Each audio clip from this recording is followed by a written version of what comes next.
सभी को सेवा जौहार। मैं डॉक्टर किरण वटी भोपाल से आप सभी को महिला दिवस की हार्दिक शुभकामनाएं एवं बधाई देना चाहती हूं और जान मोहम्मद हाकिम साहब को भी बहुत बहुत धन्यवाद कहना चाहती हूं, शुक्रिया अदा करना चाहती हूं कि आज विशेष अवसर पर आपने मुझे बोलने का मौका दिया। 8 मार्च अंतर्राष्ट्रीय महिला दिवस, जो कि पूरा विश्व इसको हम कल मनाएंगे और मुझे लगता है कि केवल एक दिन हम महिलाओं के लिए ना होकर हम निरंतर इसको रोज़ हम इस जश्न को मनाते रहे, महिलाओं की उपलब्धियों को हम समझ सकें, ऐसी कोशिश हमें सबको मिलकर करनी चाहिए। मुझे ऐसा लगता है कि जिस तरीके से औरत सूरज से पहले उठती है और अपने परिवार का भरण पोषण, उसकी चिंता परिवार की उसको रहती है, लेकिन उसी महिला की अगर व्यक्तिगत कोई डिसीजन लेना होता है तो उसके पिता, उसका भाई और उसका पति डिसीजन लेता है। ये हमारी सामाजिक संरचना इस तरीके से बनी हुई है। मुझे याद है कि हमारी दादी, हमारी नानी डिसीजन मेकिंग थी, वो मतलब अपना डिसीजन खुद लिया करती थी। वो दौर एकदम से चेंज हो गया और परिवर्तन जब होता है तो सब तरफ से होता है। मैं गोंड जनजाति से बिलोंग करती हूँ और हमारे कम्युनिटी में महिलाओं को विशेष दर्जा दिया जाता था। उसको हर जो भी घर के काम होते थे उसमें पूछा जाता था। लेकिन जिस तरीके से शहरीकरण हुआ और संस्कृतियाँ का संकरण हुआ, तो मुझे ऐसा लगता है कि चीज़ें एकदम से बदली है और हर क्षेत्र में बदली। कुछ चीज़ें महिलाओं के लिए अच्छी भी हुई है, तो मुझे लगता है कहीं ना कहीं कुछ कमियां हैं। जैसे कि महिला दिवस पर हम न्यूज़पेपर उठा लें, टेलीविज़न में, सोशल मीडिया में, हर जगह हम अगर देखेंगे तो उनके बारे में बहुत अच्छी चीज़ें हमें देखने को मिलेगी। कुछ कभी भी उनके ऊपर रचना लिख देंगे, लेकिन दूसरी तरफ उसका दूसरा पहलू हम देखते हैं तो मार्केट में किस तरीके से महिलाओं के विज्ञापन होते हैं, सोशल मीडिया में महिलाओं को लेकर फूहड़ जोक होते हैं। तो मुझे ऐसा लगता है कि हमारी जो मानसिकता है महिलाओं के प्रति वो बहुत ही निचले दर्जे की है। और ख़ास तौर पे जब महिला बाहर काम करती है तो उस घर के लिए, अगर वो अपने परिवार के लिए कुछ करेगी तो उस पर भी कई प्रश्न चिन्ह लगते हैं। और सबसे बड़ी समस्या जब आती है कि उसे कुछ कानूनी सहायता की ज़रूरत पड़ती है, ऑफिस और दफ्तरों के जब उसे चक्कर काटने होते हैं, तो एक सबकी निगाहें एक उसके लिए एकदम नकारात्मक हो जाती है। माहौल बनाना पड़ेगा, हमारे परिवार से हमें शुरू करना पड़ेगा कि महिलाओं को हमें सम्मान, उसकी जगह हमें देनी पड़ेगी। और इसमें हमें बहुत समय लगेगा, ये बहुत कोशिश हम सबको मिलकर करनी पड़ेगी, क्योंकि अगर हम आज को बदलेंगे तो आने वाला फ्यूचर, हमारा भविष्य 2023 को याद करेगा कि एक समय ऐसा था कि जब महिलाओं की स्थिति बहुत मजबूत हुई। तो उस पल को इंतज़ार में और हम सब इकट्ठे होकर उसको हम अपने परिवार से शुरू करें। और केदारनाथ अग्रवाल जी की मेरे को एक रचना याद आई है कि जो महिलाओं के ऊपर लिखी थी उन्होंने कि मैंने उसको जब जब देखा लोहा देखा, मैंने उसको जब जब देखा लोहा देखा, लोहे जैसा तपते देखा, गलते देखा, ढलते देखा। ये महिलाओं के लिए कह रहे हैं कि लोहे जैसा तपते देखा, ढलते देखा, गलते देखा। और कभी विपरीत परिस्थितियाँ ऐसी होती है तो मैंने उसको गोली जैसा चलते देखा। तो इन्हीं शब्दों के साथ में पुनः मैं आप सभी को बहुत सारी शुभकामनाएं एवं बधाई देना चाहती हूँ। और मुझे ऐसा लगता है कि ये महिला दिवस केवल एक दिन मनाकर हम ना बैठे, हमारे परिवार में, हमारी फैमिली में जो भी मतलब महिला है उसको उचित दर्जा दे, उसको सम्मान दे, और जो भी चीज़ें समाज में हो रही है उसके अगेंस्ट उस पर हम एक कंट्रोल करें, तब जाके ये सारी चीज़ें सार्थक होगी। पुनः आप सभी को धन्यवाद। सेवा जौहार।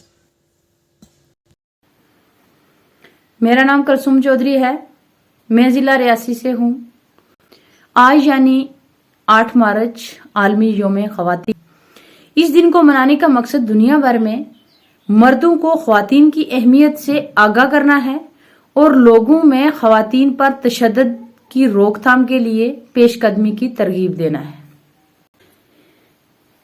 इस्लाम ने औरतों को कितनी तरक्की दी, कितना बुलंद मुकाम अता किया। कुरान करीम की लातादाद आयतों और बेशुमार अहादीस से इसका अंदाजा बखूबी लगाया जा सकता है। कुरान करीम में जहां औरत के दीगर माशरती व समाजी दर्जात के हकूक का तयन किया गया है, वहीं बतौर बहन भी इसके हकूक बयान किए। वहीं दूसरी तरफ जब माशरे में ये सुनने को मिलता है कि एक भाई बहन को बोझ समझकर और खुद को समाज का बाइज्जत ठेकेदार मानकर यहां तक कह देता है कि इस घर के दरवाजे तेरे लिए बंद हैं, तो वहां एक दिन मनाने से क्या होगा। इस्लाम ने न सिर्फ माशरती और समाजी सतह पर बेटी का मुकाम बुलंद किया है, बल्कि इसे विरासत का हकदार भी ठहराया है। मगर आज फिर यही सुनने को मिलता है, फलां जगह बेटी पैदा हुई तो घर में मातम छा गया। आखिर क्यों? जब तुम्हें एक माँ की जरूरत है, एक बीवी की जरूरत है, तो फिर बेटी से इतनी नफरत क्यों? शर्मिंदा हैं हम, कलेजा मुंह को आ रहा है कि क्या दिखावे के रिश्ते हैं, हमें नहीं चाहिए ये रिश्ते। क्यों एक बहन बेबस है, क्यों एक बेटी लाचार है?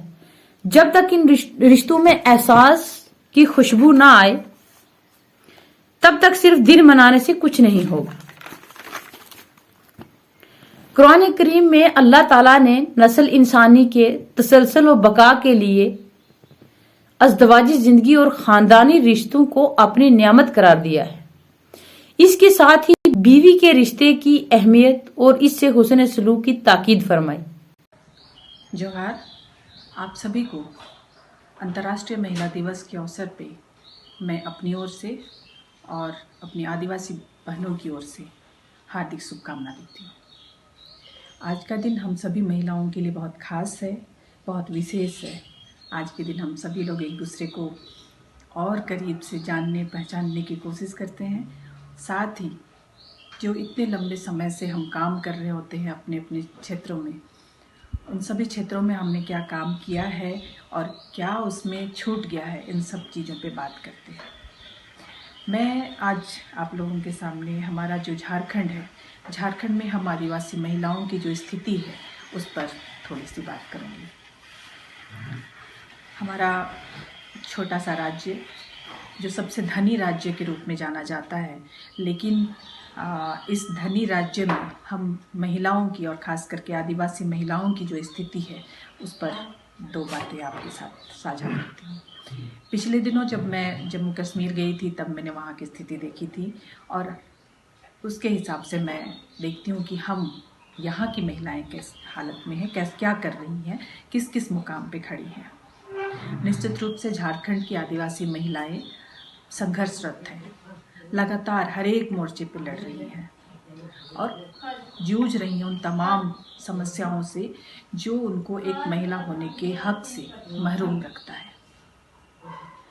वैसे तो हम आदिवासी महिलाएं काफ़ी सशक्त हैं, लेकिन बदलते परिवेश में कई सारी समस्याएं हम लोगों के सामने हैं। अगर हम देखें हमारी बेहतर स्थिति की ओर, तो यहाँ का जो साहित्यिक जो स्थिति है, जितनी भी साहित्यिक गतिविधियाँ हैं, साहित्यिक गतिविधियों की विभिन्न विधाएं हैं, उसमें हमारी महिलाएं आगे हैं, बढ़ चढ़ के हिस्सा लेती हैं और उनकी कृतियाँ उनकी किताबों के रूप में सामने आ रही हैं। खेलकूद में भी हमारी महिलाएं काफ़ी आगे हैं, देश का नाम अंतर्राष्ट्रीय स्तर पर वो ले जा रही हैं। और मुझे सबसे ज़्यादा गर्व होता है कि मेरा अपना गृह जिला यानी सिमडेगा इसमें सबसे बढ़ चढ़ कर के हिस्सा लेता है खेलकूद में और नाम कमा रही हैं हमारी बहनें, हमारी बेटियाँ। उसके बाद अगर हम देखेंगे शिक्षा के क्षेत्र में, तो शिक्षा में भी हमारी महिलाएं जो हैं काफ़ी आगे हैं, क्योंकि जो अनुपात है हमारा राज्य में महिलाओं का जो संख्या है, उसमें महिलाओं की स्थिति शिक्षा में और रोजगार में भी अच्छी खासी है। लेकिन सिर्फ साहित्य में और शिक्षा में, खेलकूद में अच्छे होने से हम सबकी स्थिति बहुत अच्छी है और हमारी समस्याएं ख़त्म हो गई हैं, ऐसा हम नहीं कह सकते।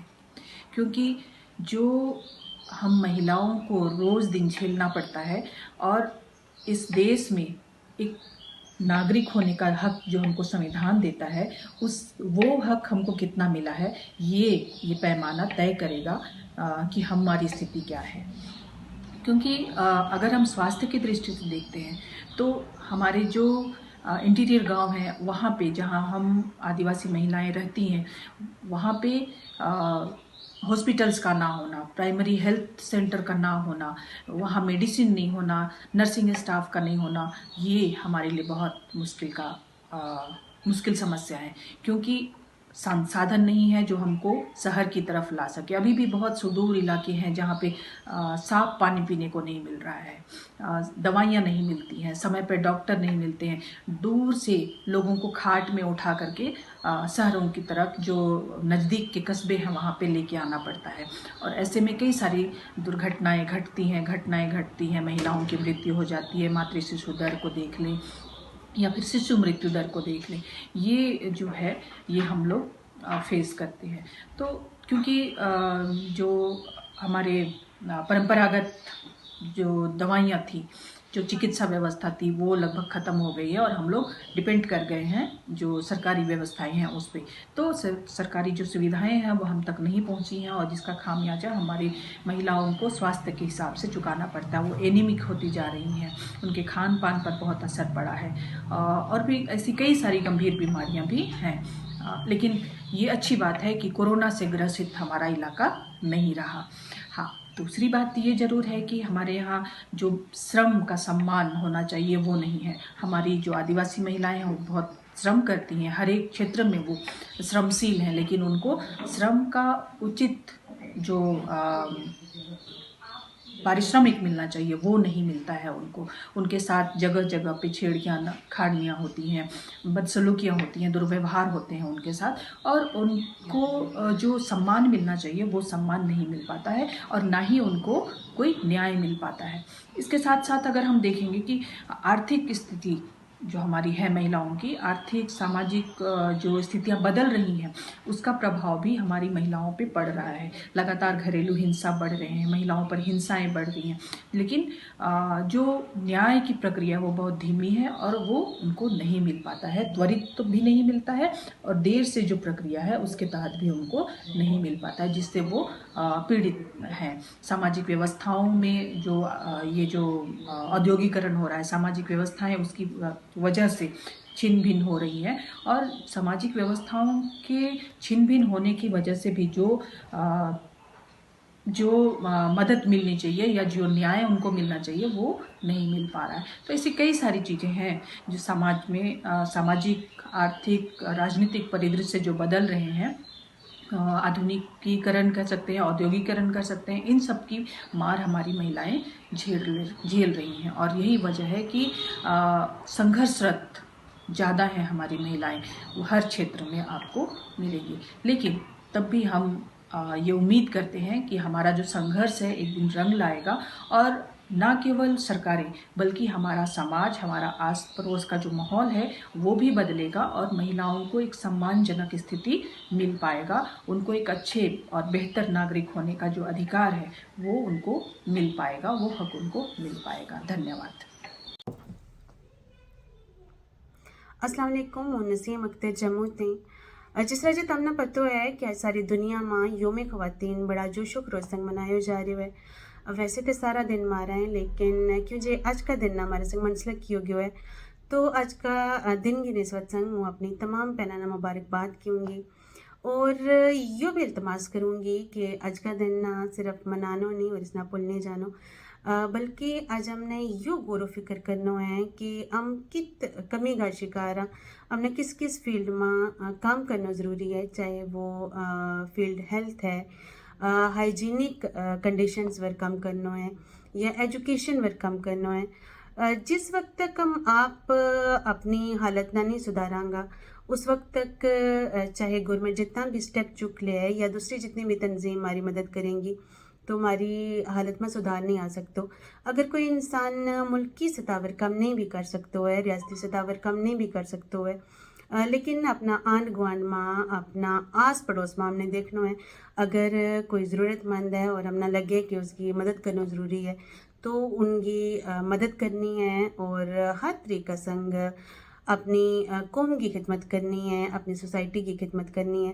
क्यों जी यो हर इंसान को फ़र्ज़ है कि अगर वो इस लायक है कि दूसरा की मदद कर सके तो उसने ज़रूर करनी चाहिए। और अपनी कौम की तरफ हमारी सारा की जिम्मेदारी है। तो इस पैगाम के नाल मैं एक बार फिर तमन्ना साराना आज का दिन की बहुत बहुत मुबारकबाद दूंगी। बहुत शुक्रिया।